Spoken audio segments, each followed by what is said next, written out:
సభకు నమస్కారం.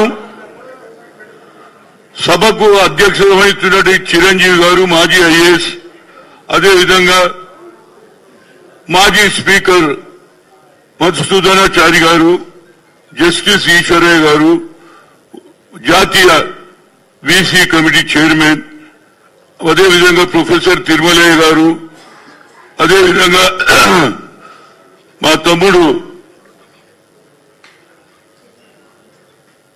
చెప్పాలి మళ్ళా తీన్మార్ మల్లన్న, అదేవిధంగా ఇప్పుడు వచ్చినటువంటి ఎమ్మెల్సీలు, ఎమ్మెల్యేలు, వివిధ రాజకీయ పార్టీలందరికీ కూడా నాకు చాలా సంతోషం ఉంది. ఇంత జనాన్ని ఎన్నడూ చూడలేని అమ్మ పని ఇంత ఐక్యత ఎందుకు వచ్చిందో నాకు అర్థమైతే లేదు. ఈ ఐక్యత కొనసాగించాలి. నిన్న నేను పార్లమెంటులో రాహుల్ గాంధీ స్పీచ్ ఇన్నాక ఇక మన రాజ్యం వస్తుందిరా అనుకున్నా. ఎందుకంటే కురుక్షేత్రం చెప్పాడు, అదేవిధంగా ముఖ్యంగా పద్మవ్యూహం గురించి చెప్పాడు. కురుక్షేత్రం మీద యుద్ధం చేయాలంటే బీసీల కులగన జరగాలన్నాడు. 90% ఉన్నటువంటి బడుగు బలహీన వర్గాలకు 10% డామినేట్ చేస్తున్నారు. ఎన్ని రోజుల్లో మీ డామినేషన్ నాకు అర్థం కాదు. ఓట్లు మాయి రాజ్యం మీదంటే నడవదా? రాహుల్ గాంధీ గారు ఎవరు చేయని పని చేసిన వారు కన్యాకుమారి నుంచి కశ్మీర్ నడిచిన తర్వాత రైతుల సమస్య, నిరుద్యోగ సమస్య, అట్టడుగులుంటే బడుగు బలైన వర్గాలు, బీసీ, ఎస్సీ, మైనార్టీలు ఏ స్థితిగతిలో ఉంటారని ఎక్స్రే అన్నాడు రా బాబు. ఎక్స్రే తీస్తే కడుపులో కనిపించినట్టు కింది స్థాయిలో ఏ విధంగా బతుకుతున్నారని ఆలోచన చేశాడు. అంతటితో ఆగలే, జితనా హిస్సేదారి యుక్తి భాగీదారి అన్నాడు. సమాజంలో ఎవరు గెలిచినా ఏ పార్లమెంట్ లో కానీ అసెంబ్లీలో ఎవరు గెలిస్తే వాడే నాయకుడు అవుతాడు. మనది మెజార్టీ ఉన్నది, మెజార్టీ ప్రకారం వాళ్ళ ప్రమోషన్లు అన్నాడు. ఇవాళ దేశంలో 90% ఉంటే ఇవాళ ఆఫీసర్లు ఎంతమంది ఉన్నారా బాబు? అది కూడా చెప్పారు లెక్కల. ఇంతమంది కేంద్రంలో ఉంటే మా వాళ్ళు 2-3. అదేవిధంగా ఇవాళ 20 మంది ఏది బడ్జెట్ తయారు చేస్తే అందులో 2 ఒక బీసీ, ఒక ఎస్టీ. ఇక ముస్లింలు అయితే ఉండనే ఉండరు అలా లెక్కల. ఈ దేశంలో ఉండలేదు వాళ్ళు. ఈ దేశంలో వాళ్ళు కూడా వాళ్ళ సంఖ్య కూడా ఉన్నది. వాళ్లకు సరి అయిన 12 లక్షల కోట్లు ఉన్నారు. వాళ్ళు కూడా వాళ్ళకు న్యాయం చేయాలన్నా లేదా? అదేవిధంగా మాట్లాడిన తీరు చూసిన తర్వాత మొట్టమొదటిసారిగా తాజ్ కృష్ణాలో ఇంతమంది వస్తారని నేను అదలే. చిరంజీవి గారు ఫోన్ చేసిండ్రు, అదేవిధంగా తీన్మార్ మల్లన్న మాట్లాడిపిస్తే నేను అన్నా ఏదో చాలా సంఘాలు పెడతారు అట్లనే ఉంటది అనుకున్నా. ఈడ చూస్తేనేమో ఇది ఎప్పుడు ఈడ జనాన్ని చూసిన తర్వాత నాకు కూడా ఉత్సాహం పెరిగింది భయ్య. ఇన్ని రోజులు ఏంటంటే మా దాంట్లో ఒకడు ముందుకు పోతుంటే ఒకడు కాలు కూస్తాడే, ఒకడు ముందు ముదిరాజును ఎంకరేజ్ చేస్తే యాదవ్ను ఎంకరేజ్ చేస్తారు, యాదవ్ తప్పితే కుర్బాయిని చేస్తారు. మన దోడ్లో యూనిటీ లేదు. నాకు ఒకసారి వచ్చింది అవకాశం, చిరంజీవికి తెలుసు, మన ఈశ్వరయ్యకి తెలుసు. అప్పుడు నా ఏజ్ ఓన్లీ 41. రాజీవ్ గాంధీ గారు అన్నారు హనుమంత్ కు బనావ్ అని హెచ్కేఎల్ భగత్ పంపిస్తే అందరు కలిసి నువ్వు Hanumanth age is very less, ఈ గాట్ లాట్ ఆఫ్ ఫ్యూచర్ అంటే రాజీవ్ గాంధీ నమ్మిండు. అప్పుడు నాకు ఏజ్ 41. నేను కూడా శరద్ పవార్ లాగా దుకాణం నడిపిద్దు కానీ ఏం చేయాలి నా పని. ఇక చెప్పుకుంటూ పోతే కడుపు కోసుకుంటే పేగులు బయటకు వస్తాయి.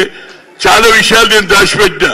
అవతలాడు కొడతాడు ఎట్లన్నదా, మనోళ్ళు కూడా కొట్టింది. నీకు దండం పెడతా, ఏం చేయాలి చెప్పు. ఆనాడు మనకు మంచి ఛాన్స్ ఉండే కానీ రాజు ఇవ్వలేదు. పర్వాలే, నాకు ఇవాళ పార్లమెంట్ మెంబర్ ఇవ్వకపోయినా నాకేం పర్వాలే. కానీ ఇవాళ కులగన జరగకపోతే నేను ఊరుకునేటోని కాదు. రాహుల్ గాంధీకి రాసిన రాहुल जी आप कन्याकुमारी से कश्मीर तक गए, आप एक वादा करें जितना हिस्सेदारी उतनी भागीदारी बोले we come to the power will conduct caste wise centres అన్నవా లేదా? అదే మాట నేను వినిపించిందా? కనుక ఇక్కడ కూడా నేను రేవంత్ రెడ్డిని నా ఉదయపూర్వకంగా ఆయనకు చెప్పిన 4 ఏళ్లలో కూడా ముఖ్యమంత్రి కాలేరు పోయి నువ్వే అయినావన్నా. జాక్ పాట్ కొట్టినట్టు కొట్టినా లేదా? కానీ మాకు సరి అయిన న్యాయం చేయి. ఇవాళ కులగన పెట్టి చేయి. నేను చెప్పిన మావాడ ఉన్నాడు పొన్నం ప్రభాకర్, ఆయన ఆఫీసులో పోయి ప్రెస్ కాన్ఫరెన్స్ నేను లక్ష్మణ్ యాదవ్ పెడితే తెల్లారి పేపర్లనే రాదా, వీడియోలో వస్తుంది, సోషల్ మీడియాలో వస్తుంది. అందుగురించి నా ఉద్దేశంలో ముఖ్యమంత్రి గారు అందరికీ చేస్తున్నాం, రైతులకు చేస్తున్నాం, మహిళలకు చేస్తున్నాం. మాది కూడా జనాభా ఉందిరా బాబు, ఎవరు గెలిచినా మా బీసీ ఎస్సీ ఓట్లతోనే గెలవాలి, మైనార్టీది మీ సంఖ్య తక్కువన్నది, అయినా మేము వేస్తున్నాం, మాది పెద్దది. కనుక మాకు అవకాశం ఏమంటూ మేమేమి అడుగుతలేము. రాహుల్ గాంధీ అని చెప్పిండు, అది ఇంప్లిమెంట్ చేయమంటున్నా, నేను వేరేదేమడగా. राहुल जी हम तो आपके साथ हैं और रेवंत रेड्डी भी आपके साथ रहना चाहिए.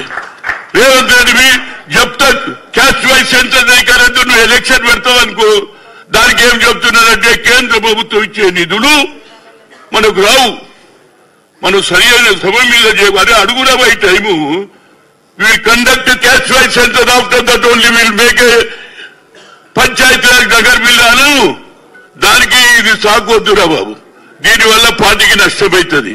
మా వాళ్ళలో అందరికీ వచ్చింది తెలివి. 30 ఏళ్ళ కింద మాకు అంత ఆలోచన లేదు, ఎవరు చెప్తాను వెనుక పోయినాం.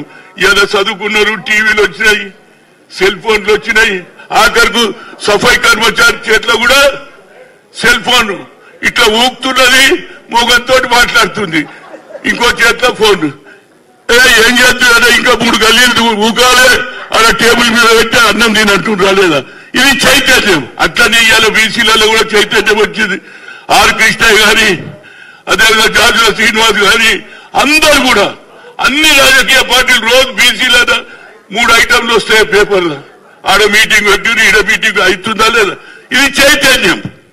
ఇందిరాగాంధీ కూడా అన్నాడు, ఎందుకు భూ సంస్కరణ అమలు చేసింది, పేదవాడిని ముఖ్యంలో ఇల్లు రావాలన్నదా లేదా. ఆఖరికి ఇందిరాగాంధీ ఇచ్చిన భూములు కూడా మళ్ళా దొరలు తీసేసుకుంటూ చిరంజీవి గారు కీసర దాయర్లో 1981 లో ఇందిరాగాంధీ ఇచ్చింది 10 మంది రైతులకు, అది కూడా మాదిగా వాళ్లకు. ఇవాళ మళ్ళా దొరల చేతిలో పోయింది. ఏమి ధరణి ఏంది నాకు అర్థం కాదు. పేర్లనే ధరణి అంటే ధనవంతుల న్యాయం సంగతి. అరే ఇంత న్యాయమానే.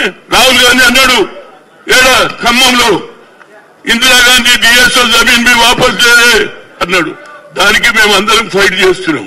పేదవాడు ఉండాలి, అందరికీ కూడా రాజకీయ చైతన్యం వచ్చింది. బీసీలు కూడా అడుగుతున్నాం, మేము జనాభాలో ఉన్నాంరా బాబు, మాకు సంఖ్య తెలవాలి కదా. ఏ జడ్జి కూడా నువ్వు వాట్ ఈజ్ యువర్ పర్సంటేజ్ అంటే ఏం చెప్పాలి, మేము ఉన్నాం రా 50 అంటారు. లెక్క తెలవాలి కదా. లెక్క తెలిస్తే మా ఫ్యూచర్ ఉంటుంది, లెక్క తెలిస్తే మా ప్రమోషన్లు వస్తాయి. నేను కూడా మా ఎవరు ఈశ్వరయ్య గారి కమిటీలో మెంబర్ ఉంటే ఎవరు అడిగినా మా సంగతే చెప్పడు.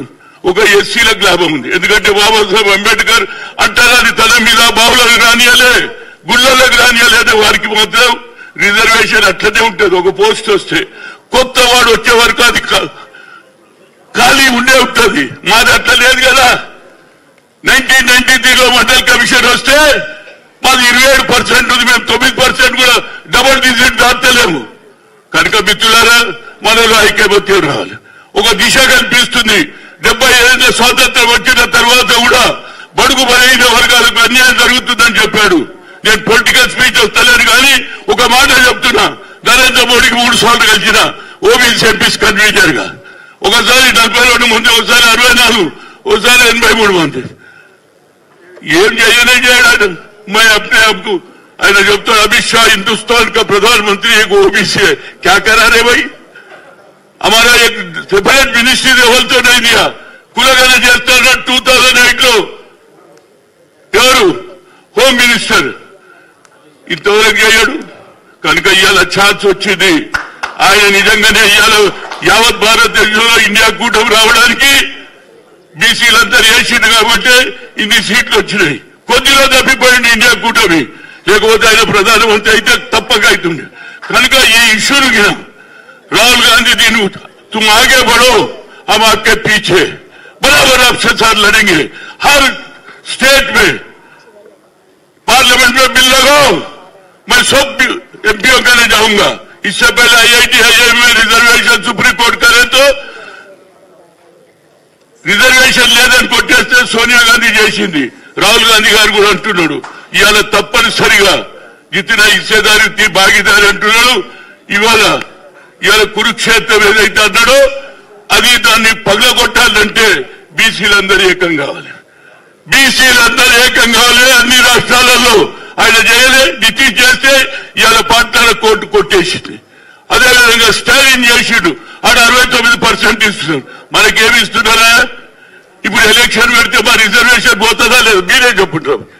మాకు రిజర్వేషన్ రావాలంటే రేవంత్ రెడ్డి గారిని నేను మొక్కిన అమ్మవారికి ఏది అమ్మా నీ దయ వల్ల సోనియా గాంధీ అలా అయ్యిండు, కానీ ఆయనకు ఆలోచనలో మార్పు చేయి, మొదలు కులగన చేసిన తర్వాత ఎన్నికలు పెట్టుకుని తల్లి అని చెప్పిన. ఇంతకంటే ఏం కోర? అది కూడా ఎవరు ముందు? పొన్నం ప్రభాకర్ ముందు మాట్లాడినా అమ్మవారికే చెప్పినమ్మా ఈ ఒక్క పని చేయి తల్లి, మంచి వర్షాలు కుర్చడం, గోదావరి ముక్కెక్కిపోతుంది, నీళ్లు పడుతున్నాయి, కృష్ణలకి నీళ్లు పడుతున్నాయి. ఇది అమ్మ దయదే కదా. అట్లనే మా మీద కూడా దయ చూడమ్మా. ఆడపిల్లలు ఏమనుకుంటారు? బొర పెట్టుకొని నాకు మంచి మొగడు దొరకాలి, నాకు మంచి అత్త దొరకాలి అంటారా లేదా? మేము అంటున్నాం, మేము అవే అడుగుతున్నాం. మాకు న్యాయం చేయమ్మా. 75 ఏళ్ళు వచ్చే స్వాతంత్రం కూడా మాకు అడుగు జాడలు లేవు. ఇవాళ మాకు ఒక రిజర్వేషన్ అని వచ్చి పార్లమెంట్ లో బిల్ పాస్ అయితే మా అందరికీ న్యాయం అవుతుంది. అదేవిధంగా కులగన అన్ని రాష్ట్రాలలో జరగాలి. నేను తప్పనిసరిగా 5-6 తారీఖు ఢిల్లీ పోతున్నా, రాహుల్ గాంధీని కలుస్తా. అక్కడ కూడా ధర్నాలు చేస్తున్నారు. కృష్ణయ్య గాని జాజోసీని గాని అన్ని ఆర్గనైజేషన్ చేస్తున్నారు. చలో పార్లమెంట్ అన్నాం, రాహుల్ గాంధీని కలుగుతాం. అయ్యా నువ్వు చెప్పిన తర్వాత ప్రజలలో ఉత్సాహం వచ్చింది.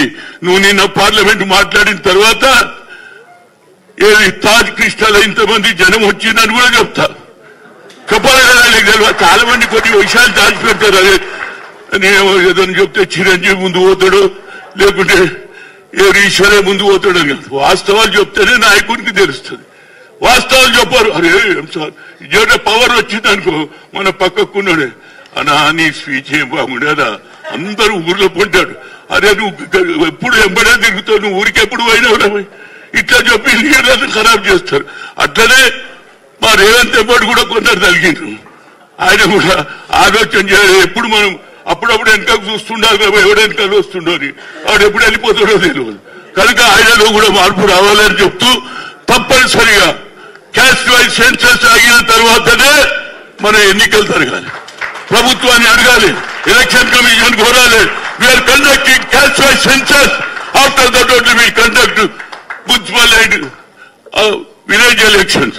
అది చేస్తేనే మనకు సరైన న్యాయం అవుతుంది. ఏదైనా చాలా రోజుల తర్వాత తిరుపతి గారు, అదేవిధంగా మా చిరంజీవి గారు, అదేవిధంగా ఈశ్వరయ్య గారు అందరూ కూడా చాలా మంచి కార్యక్రమం చేసిండ్రు. నేనేదో చిన్న మీటింగ్ అనుకున్నా, ఏమొచ్చిండ్రో జనం. దీంతో వాళ్ళు కూడా అందరూ ఒక్కటైతుండ్రో. ఇక మనం కూడా వెనుకపోతే రేపు ఓట్లు వేయాలని వాళ్ళు కూడా, లేకుంటే ఎట్లా గెలుస్తారా బయట చెప్పు. మన ఓట్లు లేదు ఎవరు గెలుస్తారా? మనం వేస్తున్నాం. వాళ్ళు అనుకుంటున్నారు వీళ్ళు బానిసలను. బానిసలు కాదురా బాబు, మాకు కూడా ధైర్యం వచ్చింది. దెబ్బతిన్నోడు హుషారైతాడా లేదా? మేము కూడా దెబ్బతిని హుషారైపోయినాం. కనుక తప్పనిసరిగా క్యాస్ట్ వైజ్ సెన్సస్ చేయాలని వేణుగోపాల్తో మాట్లాడతా, సోనియా గాంధీతో మాట్లాడతా, రాహుల్ గాంధీతో కూడా మాట్లాడతా. తప్పనిసరిగా ఈ కార్యక్రమం అయితేనే వచ్చే ఎన్నికల్లో 42% ఉంటే ఒకటి జిల్లా పరిషత్ చైర్మన్ అవుతాడు, మండల అధ్యక్షులు అవుతారు, రిజర్వేషన్లో మా అక్కలు చెల్లెండ్లు కూడా అవుతారు. కనుక ఈ అవకాశాన్ని పోగొట్టుకోదు. ఇది సమయం ఆసన్నమైంది. ఇంతవరకు ఎంతో మంది ప్రధానమంత్రులు సోనియా గాంధీ తప్పితే ఎవరు కూడా, ఆ తర్వాత రాహుల్ గాంధీ కన్యాకుమారి నుంచి కశ్మీర్ అంటే తర్వాతనే ఇవాళ ఇండియా కూటమికి మెజార్టీ వచ్చింది. కొద్దిగా తప్పిపోయిండు రాహుల్ గాంధీ. నా ఆలోచన రాహుల్ గాంధీ ప్రధానమంత్రి అవుతుంటే మనందరికీ లాభం అవుతుండే. అగ్ర కులాల్లో పుట్టిన బడుగు బలగిన వర్గాల గురించి ఆలోచన చేసేట్లు కూడా ఉన్నారమ్మా. ఇందిరమ్మ అగ్ర కులాలే, రాహుల్ గాంధీ కూడా అగ్ర కులాలే, రాజీవ్ గాంధీ అయినా పేదవాళ్ళ గురించి ఆలోచన చేసే శక్తి వాళ్ళకున్నది. అదే ఆలోచనతో రేవంత్ రెడ్డి నడవాలని, తప్పనిసరిగా న్యాయం జరగాలని కోరుతూ మరొకసారి ఈ ఆర్గనైజ్ చేసిన మిత్రులందరికీ, వచ్చినటువంటి వారందరూ కూడా ఈ మెసేజ్ ఊరూర్లలో పోతారు. పాన్ షాప్ దగ్గర పోతారు, చాలా అవుతారు. అరే ఏం మాట్లాడిందా భయ్, మనం కూడా కొద్దిగా అంతేమైతుంది. ఇదే నడుస్తుంది. వారికి సోషల్ మీడియానే దిక్కైతే పోయి పెద్ద పేపర్ వాడు ఇట్లా చూపిస్తే ఇట్లా తీసేస్తాడు. ఒక్కటే సెకండ్ అరే అనుకుంటా అరే ఇక్కడ వెళ్ళిపోయింది కదండి వాళ్ళదా అర్ధగంట నడిపిస్తారు. పేమెంట్ అవుతుంది కదా, పేమెంట్ అవుతుంది. మనది పేమెంట్ లేదు, ఏం లేదు, ఫ్రీ అన్నా జరిగే అనాలి. ఏమే అడుక్కునే పరిస్థితి వస్తుంది కనుక ఈ అడుక్కునే పరిస్థితి కాదు. మీడియా మిత్రులు కూడా చెప్తున్నా, మీ దాంట్లో కూడా బడుగు బలైన వర్గాల వాళ్ళు ఏది యాంకర్స్ ఉంటారు, మీరు కూడా న్యాయం చేయాలి. దేశ స్వాతంత్ర్యం పెట్టొచ్చింది మహాత్మా గాంధీ చెప్పినటువంటి కాగితం మీద ఊరూరికి పోయిందా లేదా ఆ సమాచారం మీరు ఇవ్వగలుగుతారు. మీరు కూడా చెప్పాలి. మేము కూడా మంచిగా, మేము కూడా ట్యాక్స్ కడుతున్నాం, మేము కూడా మీ టీవీలు చూస్తున్నాం, మీకు అడ్వర్టైజ్మెంట్లు వస్తున్నాయి. మాదెందుకు చూపించారా బాబు? చూపించాలి.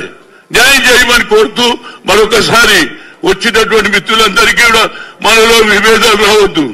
ఒక దుగ్నం కాగానే ఇంకో దుగ్నం పెడితే నాకు గ్యారంటీ తెలుసు. రెడీగా ఉండండి చిరంజీవి గారు, ఇంకో స్కూల్ ఓపెన్ అవుతుంది. కాకముందు మీరందరూ రెడీగా ఉండండి. తప్పనిసరిగా ఆ దుకాణాలు బంద్ చేయండి. తప్పనిసరిగా యునైటెడ్ ఒకటి ఎవరు ఏమి క్యాస్ట్ వైజ్ సెన్సెస్ జితనా హిస్సేదారి ఉత్తి భాగీదారి we come to the power. Caste wise census అన్నాడు కాబట్టి రాహుల్ గాంధీ అది చేయగలిగే శక్తి ఆయనకు ఉన్నది. చెప్పాడు కదా కురుక్షేత్రం పద్మవ్యూహం అని ఏదైతే అర్జున్ని చంపేసి అది అభిమన్యు చంపినో ఆ విధంగా చంపాలని చూస్తున్నారు. కాబట్టి మనం మెజార్టీ ఉందాం, ఈ కురుక్షేత్రాన్ని చీల్దాం, రాహుల్ గాంధీ నాయకత్వాన్ని బలపడదాం. క్యాస్ట్ వైజ్ సెన్సెస్ వస్తేనే మన నాయకత్వం, మన పేదరికం, మన ప్రమోషన్లు అన్ని వస్తాయని చెప్తూ ఈ అవకాశం ఇచ్చిన చిరంజీవి గారికి వచ్చినటువంటి అభిమానులు చాలా మంది వచ్చారు. అందరి పేర్లు చెప్తే మళ్ళీ ఏమో తక్కువైనా ఏమనుకుంటారో నన్ను మర్చిపోయినా అంటారు. ఎవడు పెట్టుకోవాలి పంచి అది గురించి మీ అందరికీ చెప్పిన వాళ్ళకు చెప్పిన వాళ్ళందరూ కూడా ఏది మిస్ అయితే క్షమించమని కోరుతూ మీ అందరికీ మరొకసారి ఇలాంటి మీటింగ్ ఒకరితో కాదండి. చిరంజీవి గారు ఇంకా 2-3 పెట్టండి, ఐక్యత చూపించండి. అప్పుడు ఏమైతుంది అందరిలో ఉత్సాహం వస్తుంది. అన్ని రాజకీయ పార్టీ ఎక్సెప్ట్ నాకు తెలిసింది నేను అనవద్దు కానీ ఒక బీజేపీ బీసీల వ్యతిరేకమే ఉన్నమాట. ఎందుకంటే అది ఆఫీస్ ఏడు తెలుసు కదా నాగ్పూర్, ఆడికే లేదని వెళ్తేనే ఫర్మానా. మిగతా వాళ్ళు అందరూ వచ్చారు. అందరికీ నా హృదయపూర్వక ధన్యవాదాలు. Thank you. జై బీసీ. కులగణ జరుగుతూనే న్యాయం కులగణ జరుగుతూనే న్యాయం జరుగుతుంది. కులగణ జరుగుతూనే. Thank you. Thank you sir.